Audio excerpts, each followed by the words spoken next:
मित्रों, मुझे दो तीन विषय रखने हैं, फिर आपके जो सवाल होंगे उसका मैं उत्तर दूंगा। कल तक की वोटिंग के बाद देश के 543 लोकसभा क्षेत्रों में 232 के चुनाव हो चुके हैं और जिस तरह से कल वोटिंग परसेंटेज देश भर में बढ़ा है, कश्मीर से लेकर कर्नाटक तक, पूरब से लेकर पश्चिम तक, उससे दो बातें स्पष्ट रूप से सामने आ रही हैं।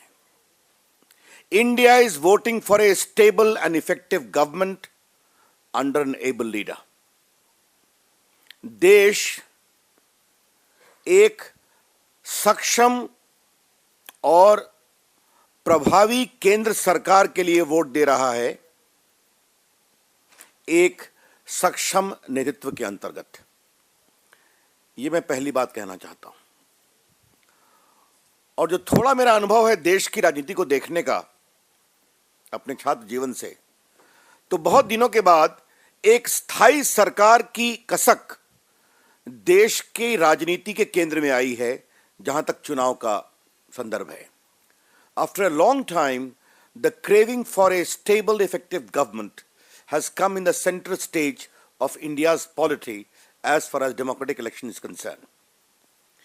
ये देश के लिए बहुत ही अच्छी बात है।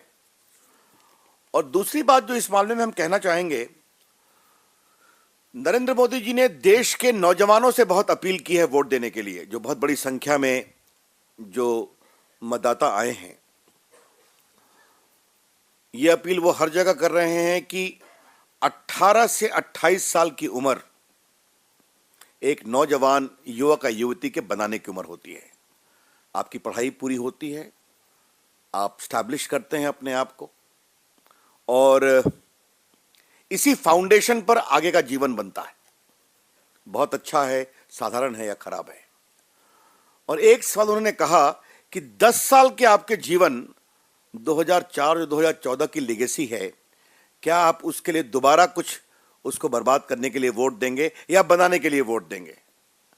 ये जो मोदी जी की अपील है, तो नौजवानों का जो वोट बहुत बढ़ा है। मैं देख रहा हूं, कई देश के कोने में जा रहा हूं, तो बहुत ही इस अपील का प्रभावी असर हुआ है।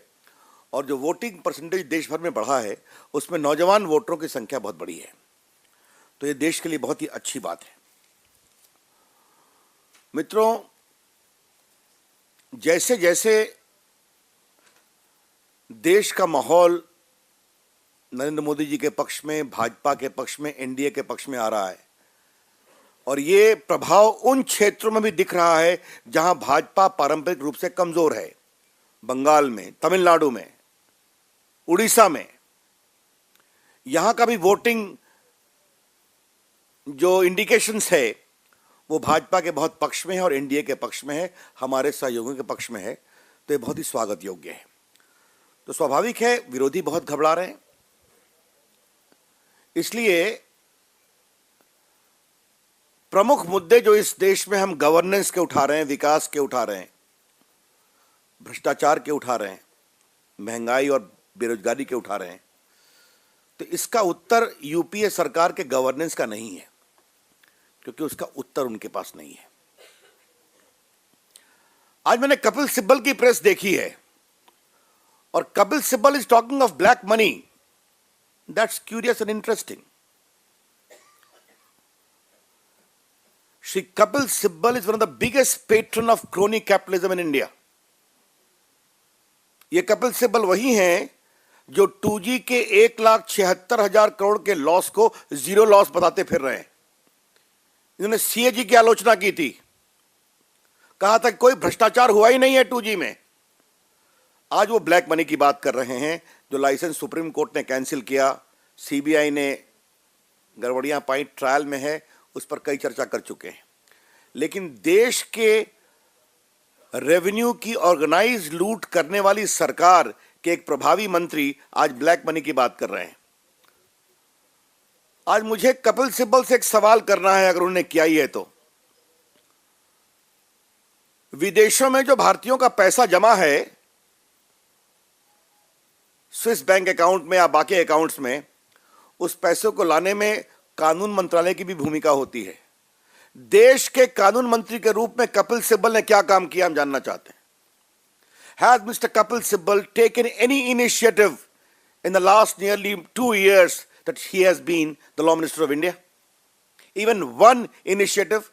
वित्त मंत्रालय ने तो कुछ नहीं किया, आपको मालूम ही है। जबकि कंबोडिया, साउथ कोरिया, वियतनाम ऐसे छोटे मुल्क इस दिशा में काफी प्रयासरत हैं। इसलिए आज कपिल सिब्बल का यह कहना ये एक हताशा का परिचायक है। देश सब समझता है। मित्रों, इस देश में ब्लैक मनी और लूट मनी को पेट्रोनाइज करने में कांग्रेस पार्टी का जो प्रश्रय रहा है देश जानता है। The way the Congress-led government has sought to patronize proliferation of black money in India is too well known. वो हसन अली का केस का क्या हुआ, हम जानना चाहते हैं। कांग्रेस पार्टी जवाब दे। एक जो मीट एक्सपोर्टर के बारे में एक टेलीविजन चैनल पर बहुत बड़ी कहानी आई है, जिसमें करोड़ों के सवाल उठ रहे हैं। आज मोदी जी ने भी वो सवाल उठाया है अपनी एक सभा में। कई कांग्रेस के बड़े नेताओं के संबंध है उसके साथ। उसके बारे में क्या कहना है कांग्रेस पार्टी का? इसलिए कभी कभी जब कांग्रेस पार्टी ब्लैक मनी की बात करती है तो I am not only curious, but it appears the biggest joke of 2014 election when Kapil Sibal talks of black money. मित्रों, एक तीसरी बात मुझे कहनी है।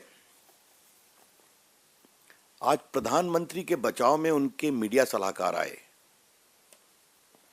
एक मीडिया सलाहकार की पुस्तक पर प्रधानमंत्री के बचाव में दूसरे मीडिया सलाहकार आए। अब मीडिया सलाहकारों की ये द्वंद्व तो हमने आजाद भारत के पीएमओ में कभी देखी नहीं है। लेकिन इससे बड़े गंभीर सवाल उठते हैं। श्री संजय बारू ने एक्सीडेंटल प्राइम मिनिस्टर में यह लिखा है कि श्रीमती सोनिया गांधी उनके कार्यालय के पदाधिकारियों की नियुक्ति को फाइनल करती थीं, प्रमुख फाइलें उनके पास जाया करती थीं, राहुल गांधी को सारे काम का क्रेडिट मिले इसका दबाव मनमोहन सिंह को पर रहता था। इन सारे सवालों का जवाब कौन देंगे? श्रीमती सोनिया गांधी देंगी? श्री राहुल गांधी देंगे? आज तक श्रीमती सोनिया गांधी और राहुल गांधी ने एक भी उन तथ्यों का खंडन किया है क्या? क्या कभी राहुल गांधी ने कहा है क्या कि मनरेगा का क्रेडिट मुझे लेने की जरूरत नहीं थी, मनमोहन सिंह को मिलना चाहिए था? एक भी मनमोहन सरकार के मंत्रियों ने, कपिल सिब्बल इंक्लूडेड, मनमोहन सिंह के बारे में संजय बारू की पुस्तक को लेकर बचाव नहीं किया। तो हमने जो एक हफ्ता पहले आपसे बातचीत में कहा था कि कांग्रेस पार्टी अगर अपने प्रधानमंत्री को एम्पावर नहीं कर सकी तो देश के आम आदमी को किस एम्पावरमेंट की बात करती है, आरटीआई से और बाकी अधिकारों से? ये बहुत चर्चा का विषय है। लेकिन हाँ, जब हमने इस सरकार के खिलाफ चार्जशीट बनाया था तो पहला चैप्टर ही था devaluation of the office of prime minister, और जहां पर मैंने एक बात कही थी कि the PM works like a CEO of A board where the controlling stake is held by Shrimati Sonia Gandhi और राहुल गांधी, ये मैंने लिखा था। तो कांग्रेस वाले बहुत चिल्लाए थे। तो भाजपा के चार्जशीट पर इतना विलाप और संजय बारू की पुस्तक पर खामोशी, ये कुछ मुझे समझ में नहीं आई कि अभी तक कांग्रेस के किसी प्रमुख नेता ने संजय बारू की पुस्तक को लेकर कुछ नहीं कहा है, बचाव में नहीं आए, क्योंकि वो सारी बातें तथ्यों पर आधारित हैं। Most of the narrations of the book are so palpably evident on facts that contemporary media reporting itself confirms it. क्या हम नहीं जानते हैं कि जिस दिन मनरेगा पास हुआ पूरे शाम से कांग्रेस के मंत्री राहुल गांधी की स्तुतिगान में लगे हुए थे? एक ने मनमोहन सिंह की बात नहीं की। मनरेगा में कितना भ्रष्टाचार है वो एक अलग विषय है, वो हम चर्चा कर चुके हैं। तो इसलिए कांग्रेस वाले बोल नहीं सकते, और आज मजबूरी ये है कि उनके मीडिया एडवाइजर को ये कहना पड़ा कि उनकी बेटी ने भी उनको डिफेंड किया है। अब पिता और पुत्री के विषय पर मुझे कुछ नहीं कहना है। मित्रों, एक अंतिम बात मुझे कहनी है, फिर जो आपके सवाल होंगे उसका मैं उत्तर दूंगा। मैं बिहार से आ रहा हूं, कल मैंने पटना में वोट भी किया है। बिहार में 4-5 दिन से दौरे पर था। एक अजीब हवा चल रही है और जितना सर्वे आ रहा है उसमें कितना भाजपा एनडीए को दिखाया जा रहा है मुझे आपको बताने की जरूरत नहीं। 40 का लगभग 2/3 दिखा रहे हैं वो। नीतीश कुमार जी की पार्टी 1-2 भी जीतेगी कि नहीं, इस पर भी सवाल ये है। लेकिन एक नया ट्रेंड हम देख रहे हैं। देखा होगा आपने कि किशनगंज के जदयू के उम्मीदवार ने अपने को मैदान से बाहर कर लिया। हमें इस बात की आशंका है कि जदयू, कांग्रेस और आरजेडी में कोई गुप्त समझौता है जिसके तहत आने वाले कुछ दिनों में इन तीनों पार्टियों की खास्ता होती हालत को देखकर संभवतः उम्मीदवारों को बैठाने की कोशिश की जाएगी, विशेष रूप से माइनॉरिटी उम्मीदवारों को। यह हमारी गंभीर आशंका है। We seriously apprehend that in view of the near rout of the non-NDA forces in Bihar, an attempt may be made to ensure that at least the minority candidates of JDU, which is facing a near rout, may be made to withdraw. The process has started from Kishanganj. इतनी बेचैनी है, इतनी घबराहट है, ये तो देश के चुनाव को कम्युनलाइज करने का टेक्स्ट बुक केस है। लेकिन वो जितनी भी कोशिश करें, इस देश का चुनाव गवर्नेंस पर होगा, विकास पर होगा, डेवलपमेंट पर होगा और जो देश के मुद्दे हैं उस पर होगा। वही हमारा फोकस है और इसीलिए इस बदलाव के एक बहुत बड़े केंद्र के रूप में नरेंद्र मोदी जी, भाजपा और एनडीए आ रही है। और इसलिए मैं कहता हूं कि आज जब इतने चुनाव, लगभग आधे सीटों का चुनाव हो चुका, 232 सीटों का 543 में लगभग आधे का, तो ये एक ट्रेंड है और जब 16 को रिजल्ट आएंगे तो we hope to do exceedingly well. Thank you friends, that's all I had to से।